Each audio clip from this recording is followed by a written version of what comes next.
नमस्कार। आप देख रहे हैं लोकल मीडिया का मेरा नाम नीतीश कुशवाहा है।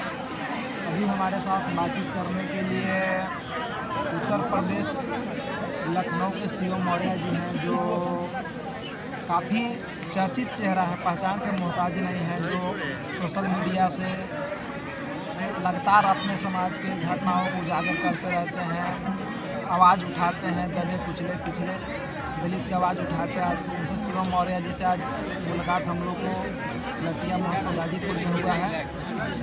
सबसे पहले उनका स्वागत करते हैं। बहुत बहुत धन्यवाद आपका, जो कि आप मिले और समाज की आवाज़ तो हम उठाते ही उठाते हैं, लेकिन कहीं ना कहीं इसमें समाज का योगदान है, क्योंकि हम आवाज़ उठाते हैं। अगर समाज चाहे तो हमारी आवाज़ दबा दे, लेकिन समाज जान रहा है ये व्यक्ति जागा है और ये व्यक्ति हमें जगाने का प्रयास कर रहा है। तो क्या कर रहा है कि अगर उसको हमारी बातें पसंद आ रही है तो हमारे वीडियो को शेयर कर रहा है। तो हमारे वीडियो को शेयर कर रहा है अपने मित्रों के पास, तो उनके पास जाने तो वो भी जागा है। सबसे पहले तो भी आज बिहार ले लें अमर शहीद जगदेव बाबू का जयंती है। सबसे पहले उनको आज नमन करता हूँ। सब मैं चाहूँगा कि जगदेव बाबू को कुछ अभी बता दीजिए। जगदेव बाबू एक ऐसी शख्सियत है जिनके बारे में बोला जाए उतना ही कम है, जितना अगर बोल दें उतना ही कम है।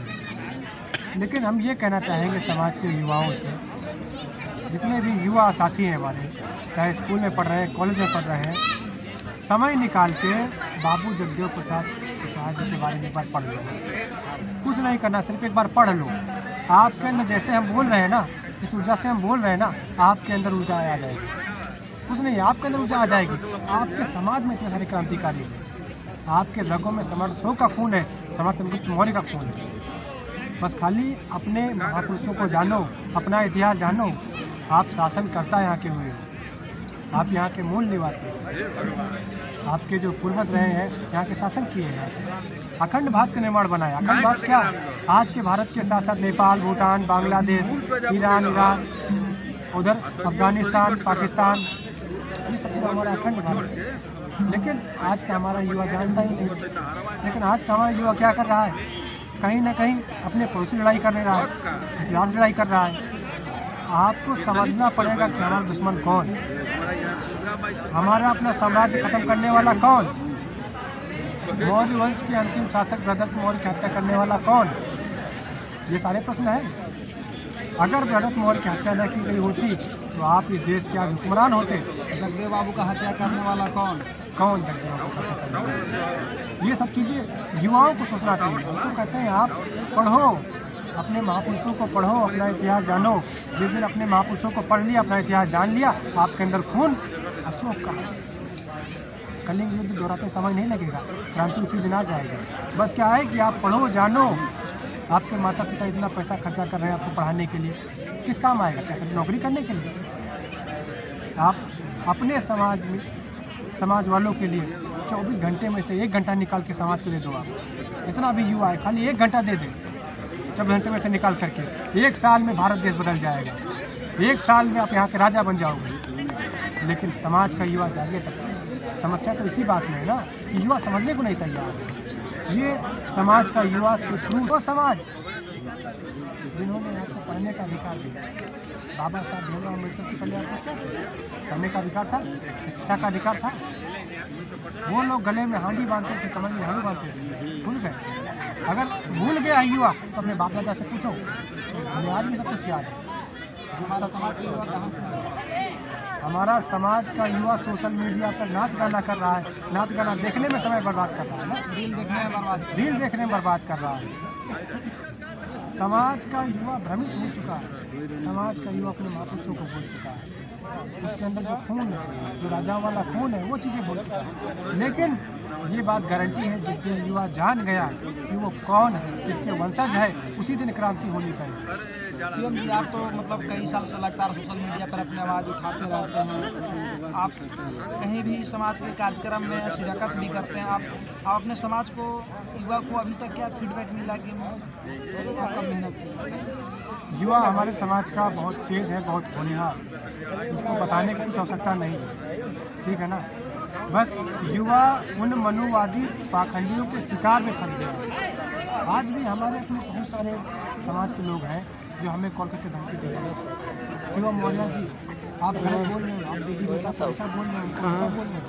तो कौन सा देवी देवता ये बताओ, वो उनके साथ से कहाँ है, उनके शिलालेख कहाँ है? उनसे हम पूछ लेते हैं कि अपने शिलालेख देखे हो? सम्राट अशोक किसको मानते थे? सम्राट अशोक किसकी पूजा करते थे? वहीं चुप हो जाते हैं।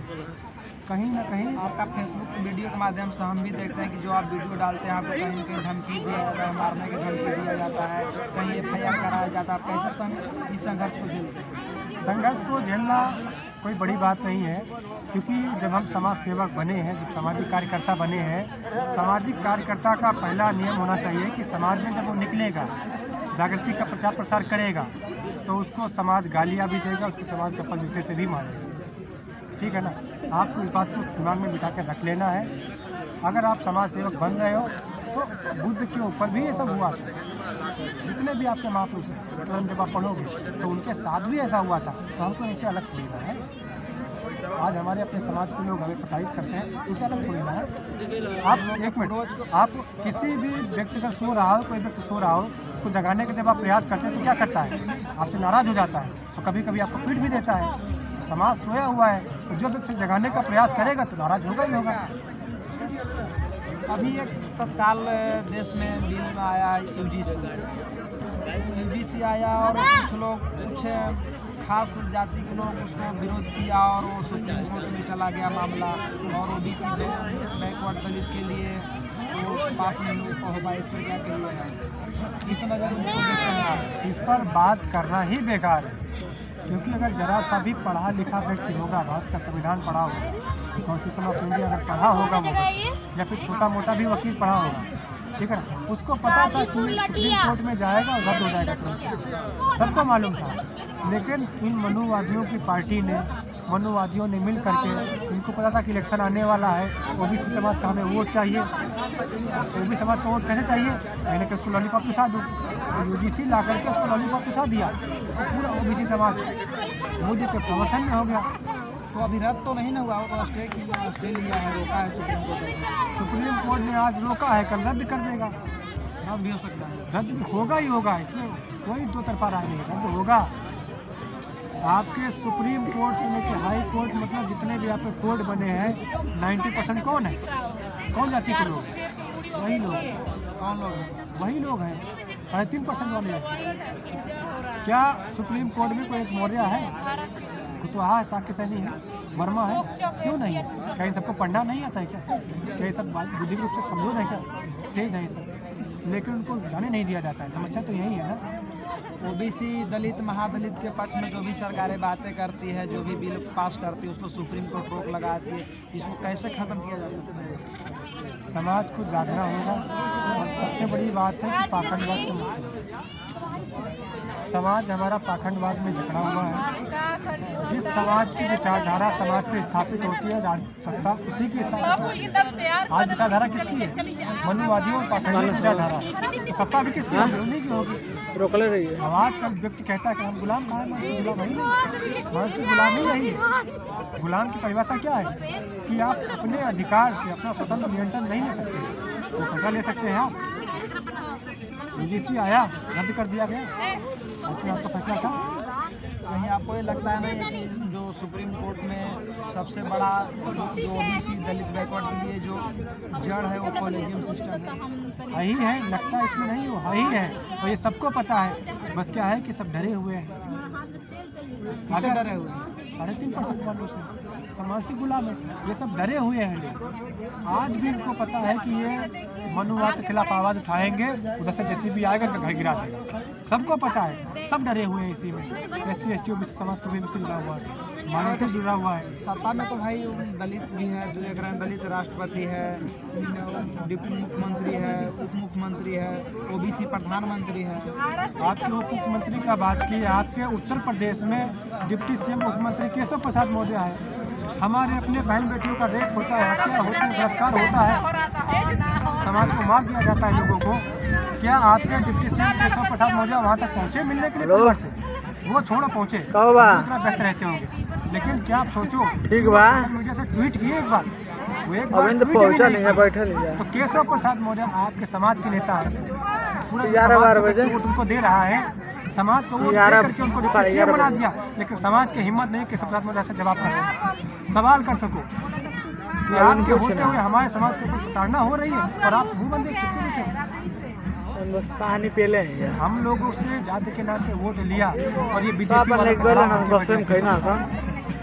आज स्वामी प्रसाद मौर्य सत्ता में कुछ भी नहीं है, लेकिन नहीं बनते हैं। शोषित वंचित में जो शोषण होता है जाते हैं, अपना पूरा प्रयास करते हैं समाज के उत्थान के। अगर केशव प्रसाद परिवार को न्याय मिल जाएगा। महत्वपूर्ण बात है कि वो ट्वीट नहीं करता, बीजेपी का दलाल बना हुआ।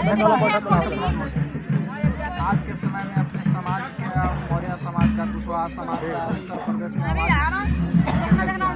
मजबूती से समाज को उठाता है। सबको पता है कि एक अकेला शेर है, शेर भारत, माननीय स्वामी प्रसाद मौर्य। सारा समाज जान रहा है, बस क्या है कि उसको स्वीकार नहीं कर रहा है। क्यों? क्योंकि वो सत्य की बात करते हैं, वो बुद्ध की बात करते हैं, वो विज्ञान की बात करते हैं। तो समाज का है पाखंडवाद में जकड़ा है। समाज को चाहिए कि जो पाखंडवाद की बात करे। अयोध्या में जब राम मंदिर बता रहे थे, खुदाई हो रहा था, उस समय किसकी मूर्तियाँ निकली, किसके अवशेष निकले? बुद्ध के निकले। और ये आपका डिप्टी सीएम केशव प्रसाद मौर्य अभी 1 महीना पहले बोल रहा है सब लोग आओ यहाँ पर राम मंदिर के दर्शन करो। तो ये समाज को भटका रहा है। समाज में कुछ ऐसे नेता हैं जिनको इन मनुवादियों ने पट्टा पहना दिया। जैसे कुत्ते गले में पट्टा होता है ना, तो पट्टा पहना दिए। तो जो मालिक बोलेगा कुत्ता वहीं भौंकेगा। समाज के नेता है कि चुप है। तो चुनाव तो नज़दीक है, 2027 में आपके यहाँ उत्तर प्रदेश में चुनाव है। इस बार कुशवाहा समाज क्या निर्णय लेने वाला है? कुशवाहा समाज अपने इतिहास को जिस दिन जान गया उसको बताना नहीं पड़ेगा किसको वोट करे, बस खाली वो अपने इतिहास को जाने। कुशवाहा समाज, मौर्य समाज के लोगों से पूछो समर्थ किसको मानते थे, उनके शिलान्यास के बाद उनको पढ़ा दो। दम नहीं है कि मनुवादी सरकार आ जाए, सिर्फ मौर्य अपने इतिहास को जान जाए। तो खून में इतनी गर्मी, इतनी उबाल है, ये मौर्य का खून है, सम्राटों का खून है। लेकिन वो जान गया, सत्य के रास्ते पे चला जाएगा, बताने की आवश्यकता ही नहीं। कहीं न कहीं जो आप सम्राट अशोक के खून की बात कर रहे हैं, आज के समय में समाज का कहीं पानी तो नहीं है। खून पानी नहीं हो गया, ठीक है ना? खून उनके अंदर वही है, उबाल भी वही है। बस समस्या ये आ रही है कि उनको कहीं पर भटका दिया जा रहा है। आज हमारे अपने समाज का युवा किसके पीछे भाग रहा है? नौकरी के पीछे भाग रहा है। अगर इस मौर्य समाज का युवा 1 साल सिर्फ समाज को दे दे, पूर्ण रूप से 1 साल सिर्फ समाज के लिए त्याग दे, अपने जीवन का 1 साल युवा, तो 1 साल में यहाँ पर क्रांति आ जाएगी। आज उत्तर प्रदेश में 14% है। ये चाहे तो रातों रात सरकार बना सकते हैं, लेकिन जागे तक तो बना सकते हैं ना। मानसिक गुलाम बनाने से नहीं होगा। हमारी बातें बहुत से मौर्यों को अच्छी लगती है और बहुत से मौर्यों को बुरी लग जाती है, और बुरी उन्हीं मौर्यों को लगता है हमारी बातें जो पाखंडी होते हैं, जो मानसिक गुलाम होते हैं। मतलब आप मौजूदा सरकार से आप खुश नहीं हो? मौजूदा सरकार से कोई एक व्यक्ति खुश हो तो बताए। मौजूदा सरकार ने जनता के लिए क्या किया, युवाओं के लिए क्या किया, बच्चों के लिए क्या किया? मौजूदा सरकार ने कितनी रोजगार लेके आ, कितना नौकरी लेके। मौजूदा सरकार ने मंदिर बना दिए, तो राम मंदिर ही बना दिए। जब राम मंदिर बना दिए, एक तरफ कुशवाहा कहते हैं हम कुछ के वंशज हैं, हम राम के वंशज हैं, तुम्हें पूजा करने का अधिकार नहीं मिला। साक्षात जागृत के राम के वंशज हो, क्यों नहीं मिला अधिकार? तुम खाली वहाँ पे फूल माला रूप बाहर बेच सकते हो, तुम्हें मंदिर में पुजारी बनने का अधिकार नहीं। कमेटी में सदस्य भी नहीं बनने का अधिकार है। आप खाली झुंझुना बजाओ बाहर बैठ करके और उसी में खुश हो जाओ कि राम मंदिर बन गया, हम किसके वंशज हो। आप भटके हुए हो, आपको इतिहास अपना जानना चाहिए, लेकिन मनुवादियों के पीछे पीछे भाग रहे हैं। आज जो ओबीसी समाज का व्यक्ति प्रताड़ित किया जाता है, इसलिए प्रताड़ित किया जा रहा है क्योंकि वो अपना इतिहास भूल गए। ये मनुवादियों का धंधा पीछे लेके भाग रहे हैं। कुछ दिन पहले पेपर कटिंग में न्यूज़ पर केशव प्रसाद मौर्य जी का देखे, बोलते हैं कि हम शाक के वंश हैं, भगवान गौतम बुद्ध का वंशज हैं। जल्दी कुछ दिन पहले का मामला है। ये सिर्फ राजनीति के चक्कर में ऐसा बोले हैं। इनसे बोलो आप बुद्ध के वंशज हो, तो बुद्ध ने कौन से राम की पूजा किया था? सम्राट अशोक के शिलालेख में कौन से नाम का नाम है? कौन से राम, कृष्ण लक्ष्मण का नाम है, किसी का नाम है? शिव शंकर विष्णु किसका नाम है? कहीं चुनाव नज़दीक को देखते हुए तो नहीं बोल रहे हैं। ये सब लोग जान रहे हैं कि चुनाव आ रहा है, इसीलिए चिल्ला रहे हैं। जब हमारे समाज में शोषण होता है तब इनकी बोलती क्यों नहीं होती है? हम तो कहते हैं, हम इनको वोट दे के रखे हैं, सब लोग समाज वालों को। तो समाज में आप वोट दे के रखे हो, कितने युवाओं को नौकरी लगा दिया बताओ? ठीक है शोषण प्रचार होता है तो आप समाज को भ्रमित कर रहे हो, समाज को मूर्ख बना रहे हो।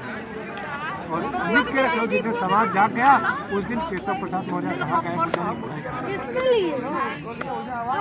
आज के 1 साल पहले बिहार सासाराम की बेटी का स्नेहा कुशवाहा का वाराणसी हॉस्टल में रेप करके मार दिया गया और उसका परिवार आज भी 1 साल से ऊपर हो गया और न्याय के लिए दर पर भटक रहा है। और अभी तक मतलब आपके केशव प्रसाद मौर्य जी हो चाहे योगी जो आज तक एक ट्वीट नहीं किए, आज तक न्याय दिला पाए हैं, SIT कर पाए। हमें योगी जी से कोई मतलब नहीं। हमें वोट दिए हैं, जिस नेता को वोट दिए हैं, हमने अपने नेता को वोट दिया, अपने समाज के नेता को वोट दिया है। वो बिहार की बेटी आई थी वाराणसी में पढ़ने के लिए, यहाँ पे 2 राज्यों की सरकार की सत्ता बनती है, तो कुशवाहा है। तो बिहार में कौन है कुशवाहा? डिप्टी CM, तो यहाँ भी डिप्टी CM। दोनों का क्या करते हैं?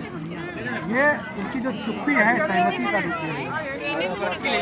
ये जो चुप है ना, ये कहीं ना कहीं सहमत है कि आप शोषण प्रचार करते रहो, कुछ नहीं बोले। एक बार ट्वीट तो किए होते हैं, एक डिप्टी CM अगर किसी बात पर ट्वीट कर दे तो न्याय मिल जाए, लेकिन वो ट्वीट नहीं करते। इनको पता है कि भेड़ बकरी की तरह कौन बोला समझ में नेता यही समझते हैं। केशव प्रसाद मौर्य किसी सामान्य रूप से क्या मिल सकते हैं?